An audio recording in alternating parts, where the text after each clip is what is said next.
प्रदीपज्वालाभिः प्रदीपज्वालाभिः प्रदीपज्वालाभिः दिवसकरनीराजनविधिः दिवसकरनीराजनविधिः दिवसकरनीराजनविधिः सुधासूतेः सुधासूतेः सुधासूतेः चन्द्रोपलजललवैः चन्द्रोपलजललवैः चन्द्रोपलजललवैः अर्घ्यरचना अर्घ्यरचना अर्घ्यरचना स्वकीयैरम्भोभिः स्वकीयैरम्भोभिः स्वकीयैरम्भोभिः सलिलनिधिसाहित्यकरणम् सलिलनिधि साहित्यकरणम् सलिलनिधि साहित्यकरणम् त्वदीयाभिर्वाग्भिः त्वदीयाभिर्वाग्भिः त्वदीयाभिर्वाग्भिः तव जननि वाचां स्तुतिरियम् तव जननि वाचां स्तुतिरियम् तव जननि वाचां स्तुतिरियम् ధన్యవాదం మహోదయ. ఉత్తమం అన్య సౌందర్యలహరి అనేటువంటి స్తోత్రం ఇది. అయితే ఇందులో అనేక రకాలైనటువంటి శాస్త్రాలన్నింటినీ ఉంచి ముఖ్యంగా యోగ శాస్త్రాన్ని షట్చక్రాల పైన సాధన చేసి ఏ విధంగా మనము శివపార్వతుల యొక్క అనుగ్రహాన్ని పొందగలం అనేటువంటి విశేషాంశాలని శంకరాచార్య స్వామి వారు ఈ సౌందర్యలహరిలో అత్యద్భుతంగా చెబుతూ శ్రీచక్రానికి సంబంధించిన రహస్యాలన్నింటినీ ఇందులో బోధిస్తూ ఈ గ్రంథాన్ని, ఈ సౌందర్యలహరిని ఆ పార్వతీదేవి యొక్క పాదార విందాల యందు సమర్పణ చేస్తూ చివరిగా చెబుతున్నటువంటి 100వ శ్లోకంలో ఏమంటున్నారండి అంటే, అమ్మా నువ్వు నేర్పించినటువంటి మాటలతో నీకే స్తోత్రం చేశాను తల్లి, నిన్నే స్తోత్రం చేశాను తల్లి. ఏ విధంగా నేను నీవు నేర్పించిన మాటలతో నీకే స్తోత్రం చేసి నీ అనుగ్రహాన్ని ఎలా పొందగలను, నీది నీకే ఇస్తే నాకు అనుగ్రహం ఎలా అనడానికి ఒక ఉదాహరణలు చెప్తున్నారు స్వామివారు. ప్రదీపజ్వాలాభిః వాచాం జనని జనని తవ జనని వాచాం అన్నారు చూసారు. అక్కడ వాచాం జనని వాక్కులకు తల్లివైనటువంటి ఓ ఆదిపరాశక్తివైనటువంటి ఓ పార్వతీదేవి, యథా ఏ విధంగా అయితే స్వకీయై ప్రదీపజ్వాలాభిః తనకు సంబంధించినటువంటి దివిటీల జ్వాలల చేత దివసకర నీరాజన విధి సూర్యునికి నీరాజనం హారతిని ఇవ్వడం అనేది ఎలాంటిదో, యథా ఏ విధంగా అయితే స్వకీయై తనవే అయినటువంటి చంద్రోపల జలలవై చంద్రకాంత శిలల నుండి ప్రసవించేటువంటి నీటి బిందువుల చేత సుధాసూతే అమృతాన్ని వర్షించేటువంటి చంద్రునికి అర్ఘ్యరచన అర్ఘ్యమును సమర్పించడం అనేది ఎలాంటిదో, యథా ఏ విధంగానైతే స్వకీయై తనకు సంబంధించినవే అయిన అంభోభి జలముల చేత సలిల నిధి సాహిత్యకరణం. సలిల నిధి సాగరునికి సముద్రునికి సాహిత్యకరణం తృప్తి కోసము తర్పణం చేయడం అనేది ఎటువంటిదో తథా ఆ విధంగానే త్వదీయాభి వాగ్భి నీవు ప్రసాదించినటువంటి వాక్కుల చేత తవ నీకు ఇయం ఈ స్తోత్రము ఈ విధమైనటువంటి సౌందర్యలహరి అనేటువంటి ఒక స్తుతి సమర్పించబడుతూ ఉన్నది తల్లి. మనము ఒకరికి ఏదైనా ఒక సమర్పణ చేయాలి అని అంటే, ఒక బహుమతి ఇవ్వాలంటే, ఒక కానుక ఇవ్వాలంటే మనము దాన్ని ఏమి చేయాలి? మనము దాన్ని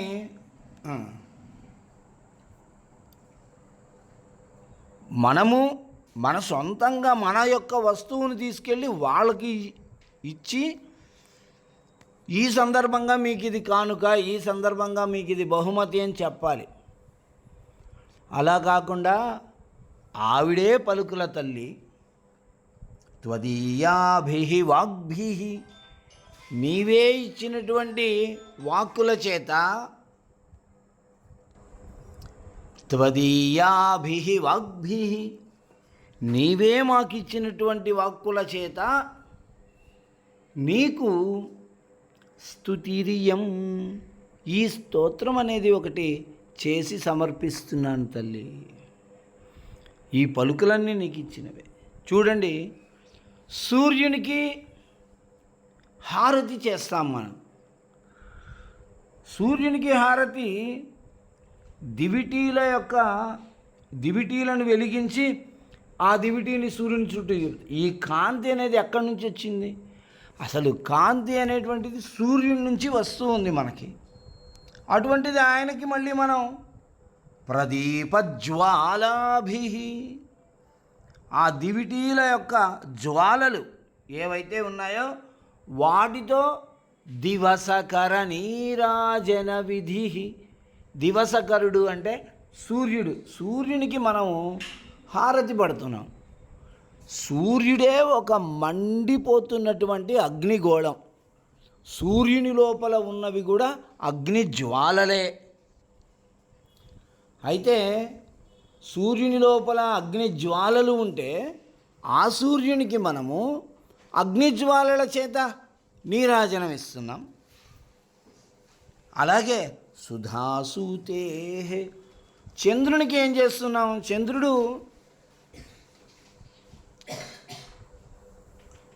చంద్రకాంతమణి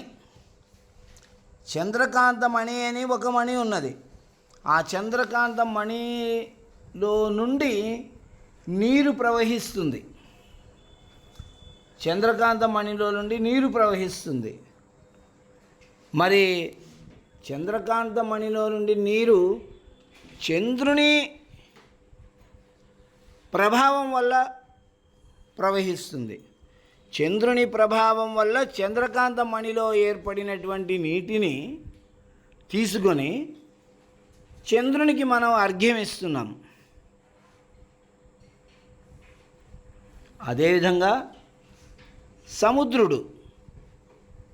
సముద్రుడి దగ్గర ఉన్నటువంటి నీరు స్వకీయైరంభోభి సలిల నిధి సాహిత్యకరణం ఆయన దగ్గర ఉన్నటువంటి నీటితోనే ఆయనకి మనము తర్పణాలు వదులుతూ ఉన్నాం. సముద్రునికి సంబంధించినటువంటి తర్పణాలు, ఆ సముద్ర స్నానాలు చేసినప్పుడు మనం ఆ నీళ్ళతోనే ఆయనకి తర్పణాలు వదులుతాం. కాబట్టి సూర్యునికి మనం చేస్తున్నటువంటి హారతులు, చంద్రునికి మనం ఇస్తున్నటువంటి అర్ఘ్యము, సముద్రునికి మనం చేస్తున్నటువంటి తర్పణము అవి వారి నుండి వచ్చినటువంటి వస్తువులతోనే తిరిగి మళ్ళీ మనం చేస్తున్నాం. అలాగే తల్లి, నీ నుండి ఏర్పడినటువంటి ఈ వాక్ ప్రపంచము, మాటలు, భాష అనేది ఏదైతే ఉందో దానిని ఆధారం చేసుకొని అవి నేర్చుకొని ఆ మాటలతోనే నిన్ను స్తోత్రం చేశానమ్మా, నిన్ను స్తుతి చేసి అది నీకే అంకితం చేస్తున్నానమ్మా.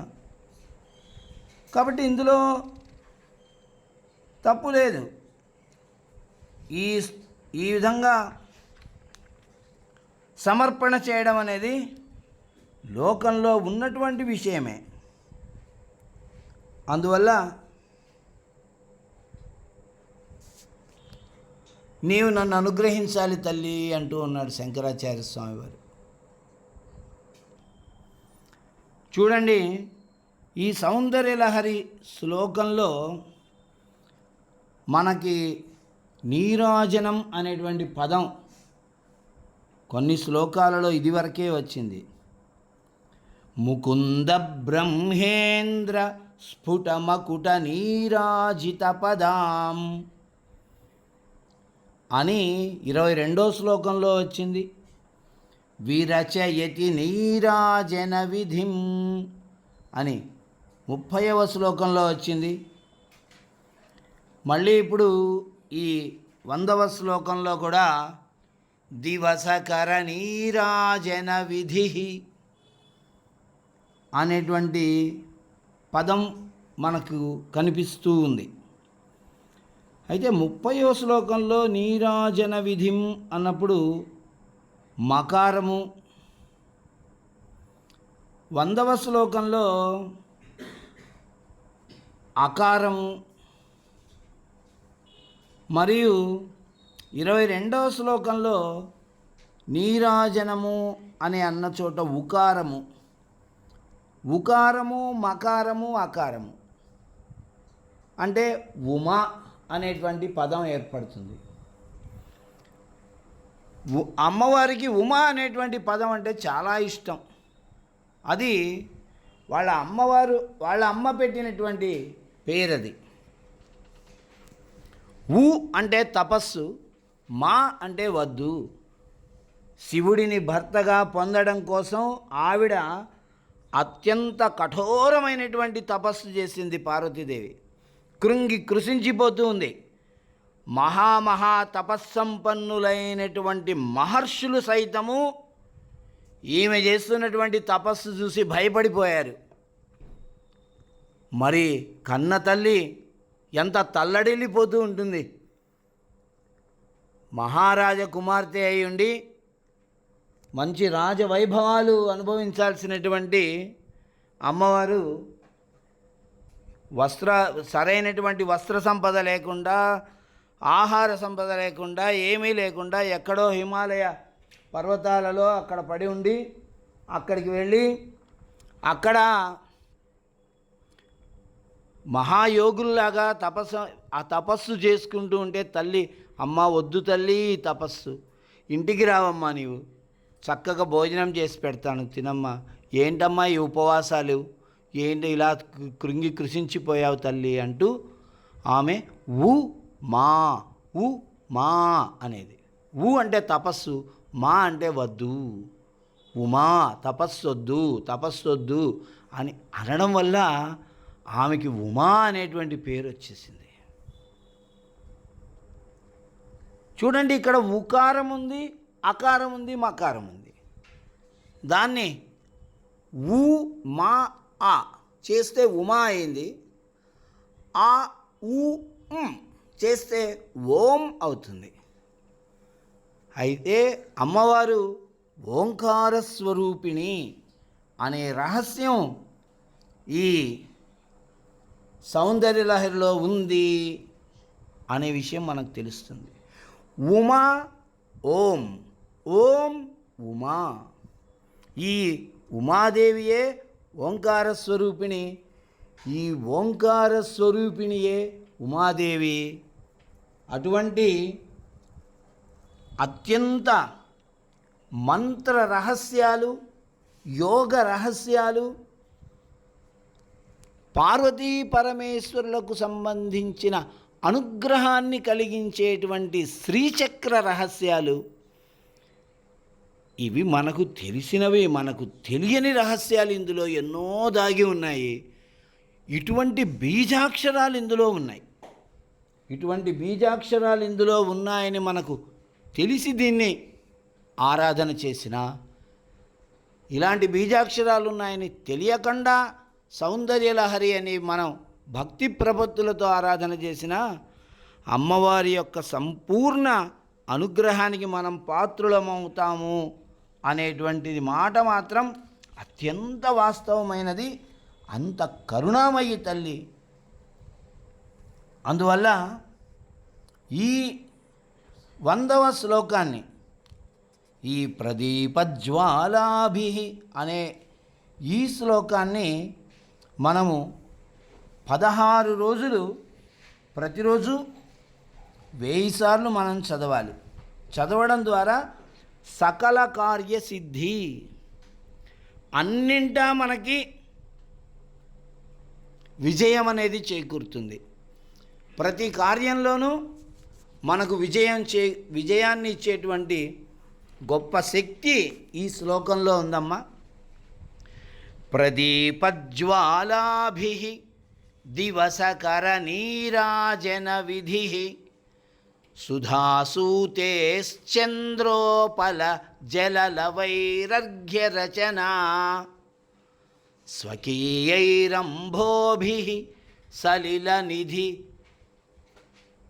సాహిత్యకరణం త్వదీయాభిర్వాగ్భిః తవ జనని వాచాం స్తుతిరియం. శ్రీమాత్రే నమః.